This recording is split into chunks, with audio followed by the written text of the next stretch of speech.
जिस बात की आशंका थी कांग्रेस में आखिर वह हो ही गया। गांधी परिवार की हरकतों से नाराज पार्टी के बड़े नेता गुलाम नबी आजाद ने कांग्रेस से इस्तीफा दे दिया। कुछ दिन पहले ही आजाद ने कश्मीर में पार्टी के प्रचार समिति पद से इस्तीफा दे दिया था।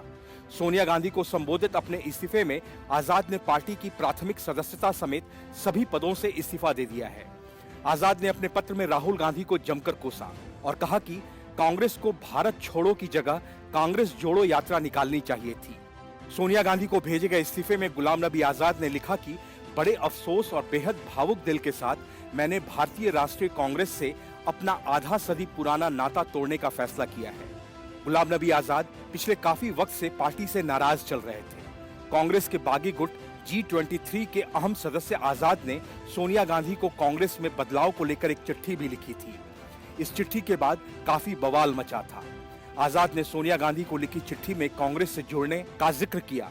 उन्होंने लिखा है कि छात्र जीवन में महात्मा गांधी, पंडित जवाहरलाल नेहरू, सरदार पटेल, मौलाना अबुल कलाम आजाद, सुभाष चंद्र बोस और अन्य स्वतंत्रता सेनानियों से प्रभावित हुआ था।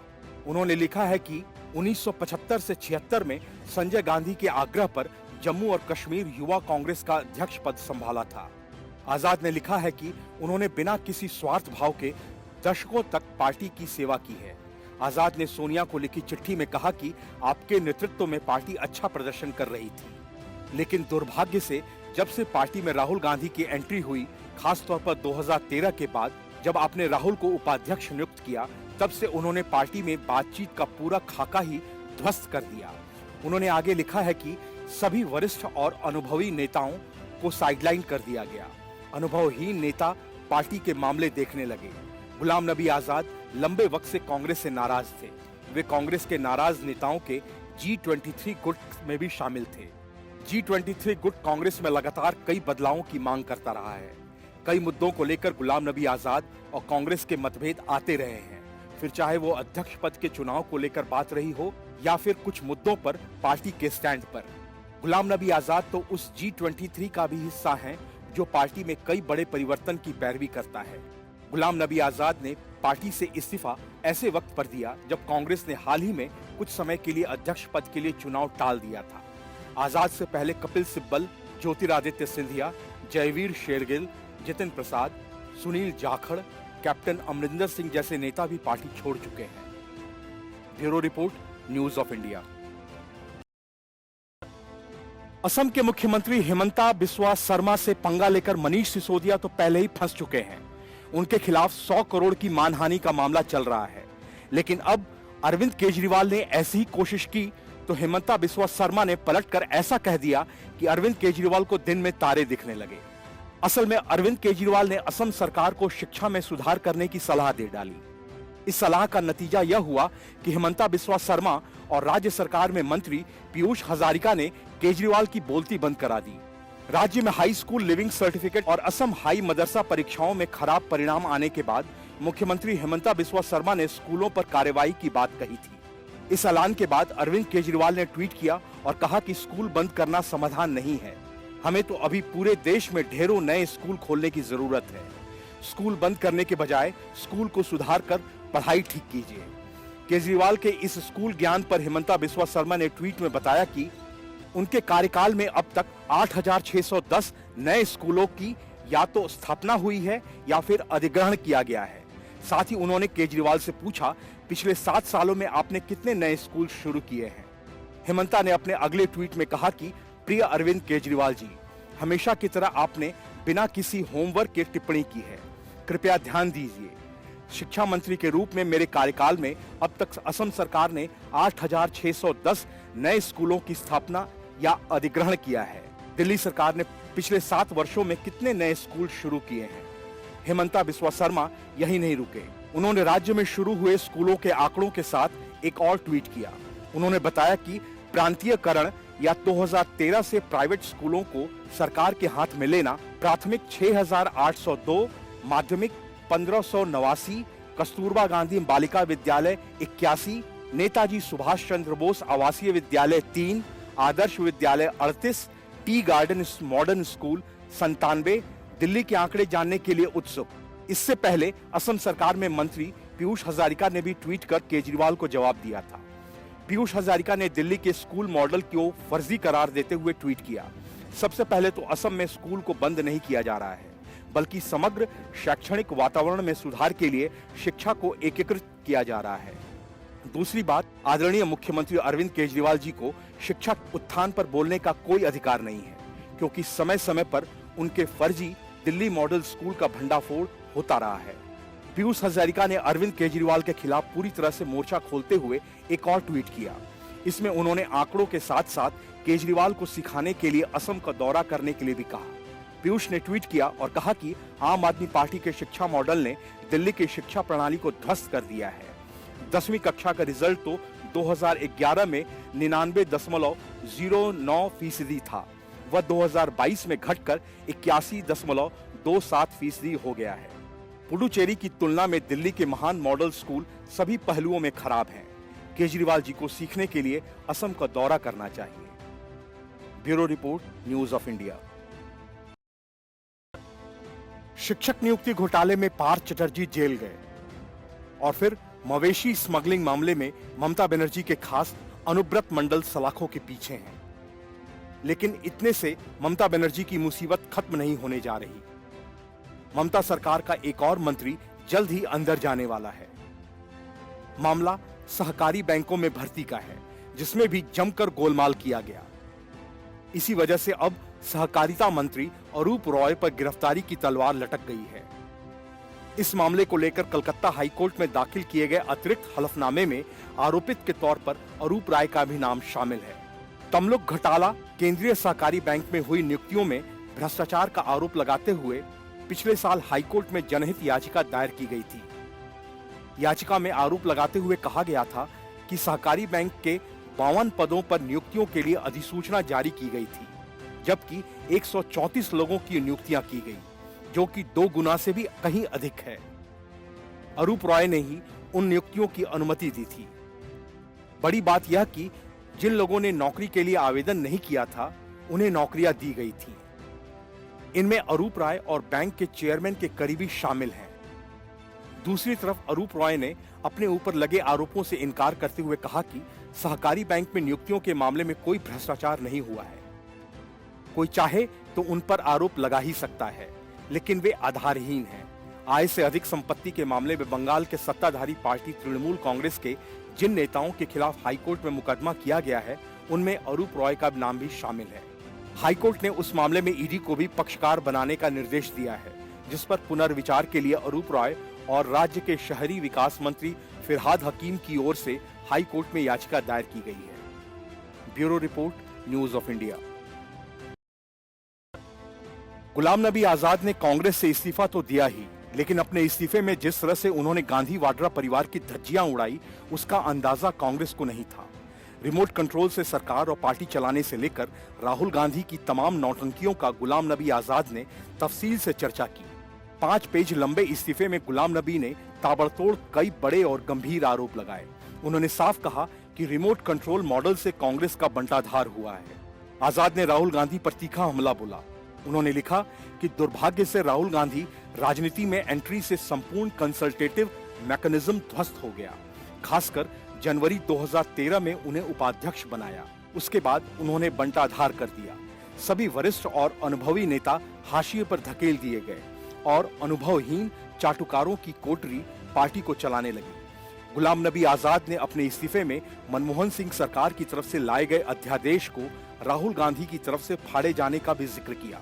उन्होंने लिखा कि मीडिया की मौजूदगी में राहुल गांधी ने ऐसा किया जो अपरिपक्वता का उदाहरण है। इस बचकाने व्यवहार से प्रधानमंत्री पद और भारत सरकार की गरिमा तार तार हुई। गुलाम नबी आजाद ने राहुल के अध्यादेश फाड़ने को 2014 में कांग्रेस की हार का भी मुख्य कारण बताया। आजाद ने अपने इस्तीफे में सोनिया गांधी पर भी हमला बोला। उन्होंने याद किया कि किस तरह सीताराम केसरी को हटाकर सोनिया गांधी कांग्रेस अध्यक्षा बनी। आजाद ने लिखा है कि 2013 के जयपुर महाधिवेशन में उन्होंने पार्टी में नई जान फूंकने के लिए जो सिफारिशें की, 2014 के चुनाव के लिए विस्तृत एक्शन प्लान बनाया, उस पर पिछले 9 सालों में भी अमल नहीं किया गया। उन्होंने लिखा कि मैं 2013 से ही लगातार आपको और तत्कालीन उपाध्यक्ष राहुल गांधी को उन सिफारिशों को लागू करने के लिए कहता रहा, लेकिन लागू करना तो दूर, उन पर गंभीरता से विचार तक करने की कोई कोशिश नहीं की गई। आजाद ने अपने इस्तीफे में सोनिया और राहुल गांधी को लेकर तीखे शब्दों का इस्तेमाल किया है। उन्होंने लिखा कि 2014 के बाद आपके और बाद में राहुल गांधी के नेतृत्व में कांग्रेस अपमानजनक ढंग से 2 लोकसभा चुनाव हार चुकी है। 2014 से 2022 के बीच 49 विधानसभा चुनाव में से 39 में कांग्रेस की हार हुई। पार्टी सिर्फ 4 स्टेट इलेक्शन में जीत हासिल कर पाई और 6 राज्यों में गठबंधन के जरिए सरकार का हिस्सा रही।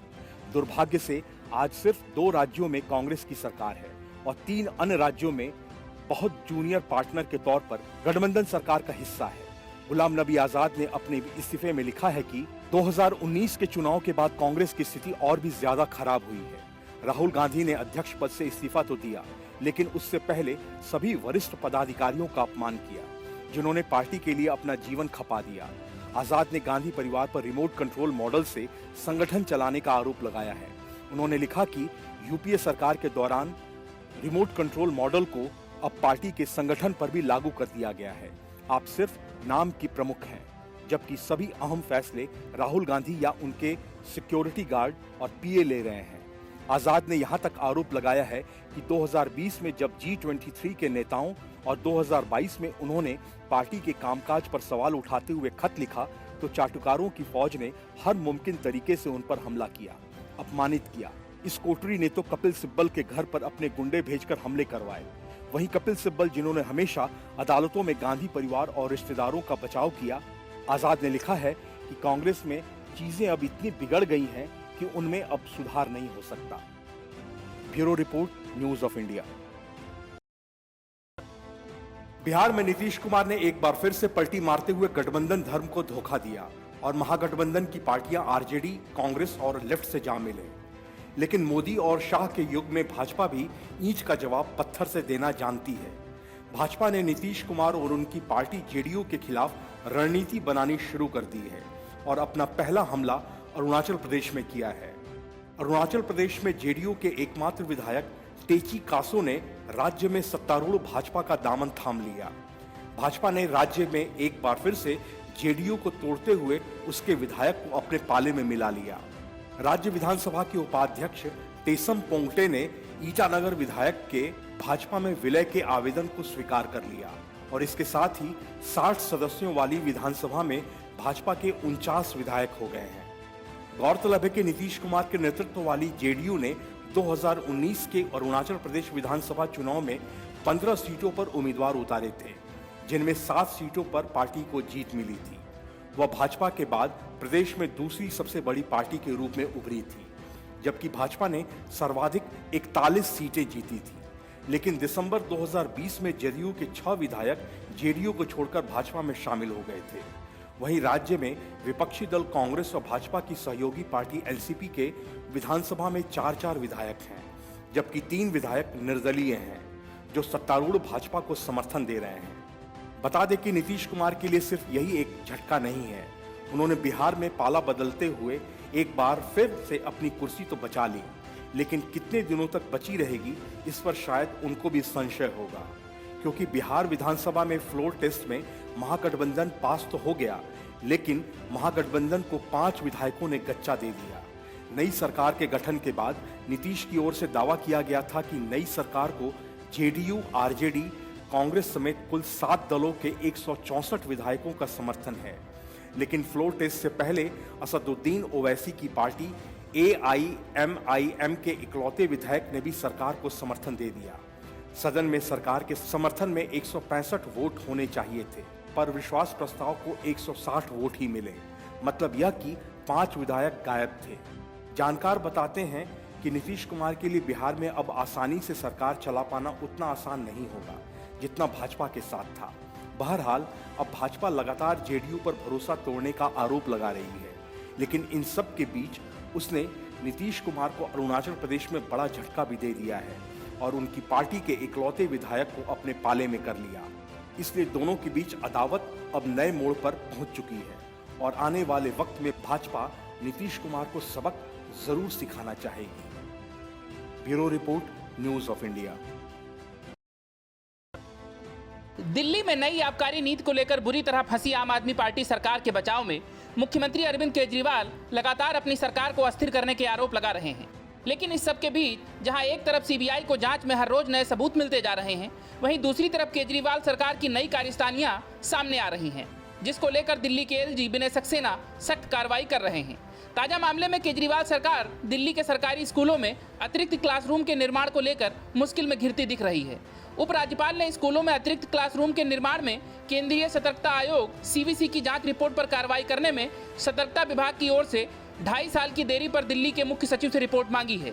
सीवीसी जांच की रिपोर्ट में कहा गया है कि परियोजनाओं के निर्माण में घोर अनियमितताएं और प्रक्रियागत खामियां पाई गईं।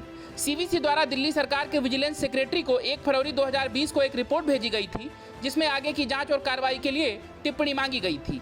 खास बात यह है कि शराब घोटाले में मुख्य आरोपी मनीष सिसोदिया ही दिल्ली के शिक्षा मंत्री हैं, इसीलिए इस मामले में भी उनका नाम प्रमुखता से आ सकता है। गौरतलब है कि इससे पहले उपराज्यपाल वीके सक्सेना द्वारा दिल्ली आबकारी नीति के निर्माण और क्रियान्वयन में कथित भ्रष्टाचार और रिश्वतखोरी के आरोपों की सीबीआई जांच की सिफारिश की गई थी, जिसके बाद दिल्ली सरकार द्वारा इस साल जुलाई में नीति को वापस ले लिया गया था। इसके बाद केंद्रीय गृह मंत्रालय के इनपुट के आधार पर सीबीआई ने दिल्ली में 1000 लो फ्लोर बसों की खरीद में कथित भ्रष्टाचार के आरोपों को लेकर प्रारंभिक जाँच दर्ज करी। इस मामले में भी केजरीवाल सरकार की मुश्किलें बढ़ सकती हैं, लेकिन इस वक्त दिल्ली सरकार के लिए सबसे ज्यादा मुश्किलें नई आबकारी नीति में हुए घोटाले को लेकर बढ़ी हुई हैं। इस मामले में सीबीआई ने नामजद एफआईआर दर्ज की है, जिसमें उप मुख्यमंत्री मनीष सिसोदिया को मुख्य आरोपी सहित 15 अन्य लोगों और संस्थाओं को आरोपी बनाया गया है। सीबीआई ने इस केस में सिसोदिया के घर सहित 31 स्थानों पर छापेमारी भी की थी। जानकार मानते हैं कि जल्द ही इस मामले में मनीष सिसोदिया की गिरफ्तारी हो सकती है। वहीं इस मामले में कार्रवाई के बाद केजरीवाल सरकार बौखला गई और केंद्र में सत्तासीन भाजपा पर कई आरोप मढ़ दिए। अरविंद केजरीवाल ने दिल्ली सरकार के विधायकों को तोड़ने के भी आरोप लगाए हैं, लेकिन भाजपा ने सभी आरोपों को खारिज कर दिया है। बहरहाल केजरीवाल की अगुवाई वाली दिल्ली की आम आदमी पार्टी सरकार की परेशानियां कम होती नहीं दिख रही हैं। Bureau report, news of India. पूरे देश में आंतरिक कलह और गुटबाजी से परेशान कांग्रेस में इस्तीफों का दौर थम नहीं रहा है। कांग्रेस नेता अब न केवल अपने पदों से इस्तीफा दे रहे हैं, बल्कि पार्टी भी छोड़ रहे हैं। इसी कड़ी में कांग्रेस की चुनौतियां और बढ़ाते हुए दिग्गज कांग्रेसी नेता गुलाम नबी आजाद ने कांग्रेस की प्राथमिक सदस्यता सहित अपने सभी पदों से इस्तीफा दे दिया। लेकिन आजाद के पार्टी छोड़ते ही जम्मू कश्मीर कांग्रेस में भी इस्तीफों का दौर शुरू हो गया। आजाद के समर्थन में जम्मू कश्मीर के कई बड़े नेताओं ने इस्तीफा दे दिया। अब तक 6 पूर्व विधायकों ने कांग्रेस की प्राथमिक सदस्यता से इस्तीफा दे दिया है। इन सभी नेताओं ने आजाद का खुलकर समर्थन किया है। जिन 6 पूर्व विधायकों ने कांग्रेस से इस्तीफा दिया है, उनमें जीएम सरूरी, हाजी अब्दुल राशिद, मोहम्मद अमीन भट्ट, गुलजार अहमद वानी, चौधरी मोहम्मद अकरम और आरएम चिब का नाम शामिल है। ये सभी नेता कांग्रेस से विधायक रहे हैं। वहीं आरएस चिब और जीएम सरूरी जम्मू कश्मीर में कांग्रेस सरकार के समय मंत्री भी रहे हैं, जबकि जीएम सरूरी और हाजी अब्दुल राशिद जम्मू कश्मीर में पार्टी के प्रदेश उपाध्यक्ष भी रहे हैं। इसके अलावा अमन भट्ट यूथ कांग्रेस के प्रदेश अध्यक्ष रहे हैं। गुलजार अहमद अनंतनाग जिले के पार्टी अध्यक्ष थे। चौधरी अहमद अकरम एसटी सेल के चेयरमैन थे। वहीं सरूरी ने कहा कि हम 5 पूर्व विधायक गुलाम नबी आजाद के समर्थन में कांग्रेस पार्टी से इस्तीफा दे रहे हैं, अब सिर्फ पार्टी में जेकेपीसी अध्यक्ष ही रहेंगे। गौरतलब है कि आजाद ने इस्तीफा देते हुए 5 पन्नों की चिट्ठी कांग्रेस अध्यक्ष सोनिया गांधी को भेज दी। इसमें उन्होंने अपने कांग्रेस में शामिल होने से छोड़ने तक के सफर के बारे में बताया है। इसके साथ ही उन्होंने वर्तमान कांग्रेस की कार्यशैली पर भी सवाल उठाए हैं। आजाद ने इस्तीफे में कांग्रेस आलाकमान पर हमला बोला है और जम्मू कश्मीर में अपनी नई पार्टी बनाने का ऐलान भी किया है। यही नहीं, उन्होंने राहुल गांधी पर सीधा हमला बोला और कहा कि दुर्भाग्य से जब पार्टी में राहुल गांधी की एंट्री हुई और खास तौर से 2013 में कांग्रेस के राष्ट्रीय उपाध्यक्ष बने थे, तब से उन्होंने पार्टी में बातचीत का पूरा खाका ही ध्वस्त कर दिया है। वहीं इसके बाद कांग्रेस नेता अब गुलाम नबी आजाद पर हमलावर हैं। कांग्रेस प्रवक्ता जयराम रमेश ने कहा कि जिस व्यक्ति को कांग्रेस नेतृत्व ने सबसे ज्यादा सम्मान दिया, उसी व्यक्ति ने कांग्रेस नेतृत्व पर व्यक्तिगत आक्रमण करके अपने असली चरित्र को दर्शाया है। पहले संसद में मोदी के आंसू, फिर पद्म विभूषण, फिर मकान का एक्सटेंशन। यह सहयोग नहीं, सहयोग है। कांग्रेस नेता सलमान खुर्शीद ने कहा कि राहुल गांधी हमारे नेता हैं और रहेंगे। राहुल गांधी के साथ हमारा लेन देन का रिश्ता नहीं है। पार्टी के लिए कुछ करना हमारा कर्तव्य है। यह परिपक्वता नहीं है कि लंबे समय से पार्टी से जुड़े इतने लोग छोटी सी बात पर साथ छोड़ देते हैं। उन्होंने कहा कि ऐसा नहीं है कि हम कहीं नहीं जा सकते, लेकिन हम नहीं जाएंगे और पार्टी के साथ रहेंगे। हम पार्टी के साथ इस देश का भविष्य देखते हैं और उम्मीद करते हैं कि पार्टी आगे बढ़ेगी। बहरहाल इस्तीफों के दौर में कांग्रेस की मुश्किलें बढ़ने वाली हैं। Bureau report, news of India. BJP नेता सोनाली फोगाट की मौत के मामले में बड़ा मोड़ आया है। सोनाली का परिवार जिस तरह का अंदेशा जता रहा था, अब वो सच होता दिखाई दे रहा है। पोस्टमार्टम रिपोर्ट में सामने आया है कि सोनाली के शरीर पर चोट के कई निशान हैं। ये निशान किसी नुकीली चीज के बताए जा रहे हैं। इसके बाद गोवा पुलिस ने फोगाट के भाई की शिकायत के आधार पर सुधीर सांगवान और सुखविंदर वासी के खिलाफ हत्या का केस दर्ज करते हुए उन्हें गिरफ्तार कर लिया है। सोनाली के परिवार की शिकायत पर ही धारा 302 के तहत एक एफआईआर दर्ज की गई थी। परिवार ने रेप के भी आरोप लगाए थे, जबकि शुरुआत में कहा जा रहा था कि 42 वर्षीय सोनाली फोगाट की मौत हार्ट अटैक की वजह से हुई है। हालांकि रिपोर्ट में सोनाली की मौत का कारण नहीं बताया गया है, जबकि विसरा और टिश्यू आगे की जांच के लिए भेजे गए हैं। पोस्टमार्टम रिपोर्ट में कहा गया कि उनके पूरे शरीर पर चोट के कई निशान मिले हैं और आगे की जांच के लिए जांच अधिकारी को कहा गया है। एक अधिकारी ने बताया कि फोगाट की रिपोर्ट में शरीर पर किसी वस्तु से जबरन कई बार वार करने का जिक्र है। अब पुलिस सोनाली फोगाट के रहने से लेकर उनके कार्यक्रम के बारे में स्टाफ से पूछताछ करेगी।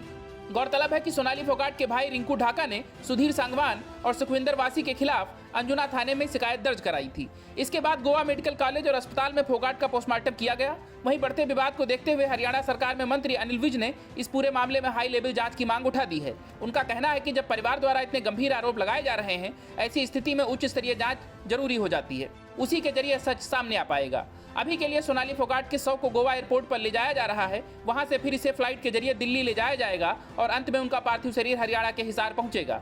बता दें कि सोनाली फोगाट पहले टिकटॉक स्टार थी। उनके लाखों फॉलोवर थे। वो 2019 में तब चर्चा में आई थी जब हरियाणा विधानसभा चुनाव में बीजेपी ने उन्हें आदमपुर सीट से उम्मीदवार बनाया था। इस चुनाव में सोनाली को कांग्रेस के कुलदीप बिश्नोई ने हरा दिया था। पुलिस के मुताबिक सोनाली फोगाट 22 अगस्त को गोवा आई थी। वो अंजुना के एक होटल में ठहरी थी। रात को वो एक पार्टी में गई थी, लेकिन अगली सुबह बेचैनी की शिकायत होने पर उन्हें सेंट एंथनी हॉस्पिटल लाया गया था। पुलिस का कहना है कि अस्पताल लाए जाने से पहले ही उनकी मौत हो चुकी थी। परिवार वालों ने उनकी मौत की सीबीआई जांच कराने की मांग की है। उनके भाई ने फार्म हाउस से सीसीटीवी कैमरा और लैपटॉप गायब होने का भी आरोप लगाया है। साथ ही यह भी दावा किया है कि उनके ही 2 साथियों ने उनकी हत्या की है। बाद में पुलिस ने अप्राकृतिक मौत का मामला दर्ज किया था। वहीं सूत्रों के अनुसार इस मामले से जुड़ी जांच को लेकर गोवा और हरियाणा का मुख्यमंत्री कार्यालय एक दूसरे से जानकारी साझा कर रहे हैं। Bureau report, news of India.